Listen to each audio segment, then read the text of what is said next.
கர்த்தருக்கு ஸ்தோத்திரம். பிப்ரவரி 26. கிறிஸ்துவுக்குள் பிரியமானவர்களே, அனுதினமும் தேவனோடு. இன்றைய தலைப்பு நீதியின் நதி. நீதியை விதைக்கிறவனோ மெய்பலனை பெறுவான். நீதிமொழிகள் 11ஆம் அதிகாரம் 18ஆம் வசனம். அநீதி உலகில் நமது இரு கண்கள். கிறிஸ்தவர்களாகிய நமக்கு நீதி நேர்மை என்பது நம் இரு கண்களாக இருக்க வேண்டும். உலகமானது அநீதி என்னும் சேற்றில் புரண்டு கொண்டிருக்கிறது. காலையில் அநீதியில் கண் விழிக்கிற மனிதன் குற்ற உணர்வில்லாமல் இரவில் கண்ணடைக்கிறான். பணத்துக்காகவும் எதையும் செய்ய துணிகிறான். லஞ்சம், கொலை, கொள்ளை, பொய் சாட்சி என்பது மனிதனுடைய வாழ்வியல் ஒன்றாகிவிட்டது. இப்படி நீதி நேர்மை என்பது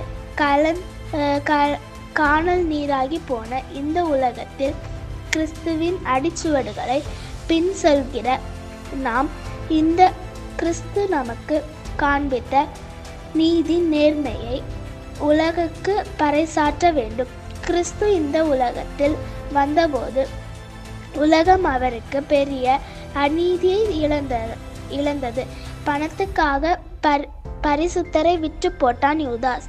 ஆனால் இயேசு காண்பித்த மிக முக்கியமான வாழ்வியல் பணி நீதியும் நேர்மையுமே. நீதியை விதைக்கும் அதிகாரம். இந்த உலகத்தில் நாம் நீதியையும் நேர்மையுமாய் செயல்படும் போது மனிதர்கள் நமக்கு பல கஷ்டங்களை தரலாம். ஆனால் ஒரு விலைமதிப்பற்ற பரிசை தேவன் நமக்காக வைத்திருக்கிறார். சாலமோன் ராஜாவுக்கு முன்பாக 2 ஸ்திரீகள் நீதிக்காக வந்திருந்த போது அவர் சாதுரியமாகவும் தெய்வீக ஞானத்தோடு செயல்பட்டு நேர்மையாக அவர்களுக்கு தீர்ப்பு வழங்கினார். இதுபோல நாமும் இன்று அதிகாரத்தில் இருக்கலாம். நீதி செய்யும் அதிகாரம் நம் கையில் இருக்கலாம். உங்களுக்கென சிறு கூட்டமான ஜனங்கள் தேவன் தந்திருக்கலாம். அது குடும்பமாகவோ கூலியாட்களாகவோ இருக்கலாம். உங்கள் முன்பாக நீதியாக காத்திருக்கும் ஜனங்களுக்கு நீங்கள் நேர்மையாக இருந்து நீதியை செய்யுங்கள். உங்களை நம்பி தேவன் தந்த அதிகாரத்தை நீதியாக செயல்படுத்துங்கள். நீதியை செயல்படும் ஜனங்களை ஏற்ற நாட்களில் உயர்ந்த தேவன் உண்மையுள்ளவராயிருக்கிறார்.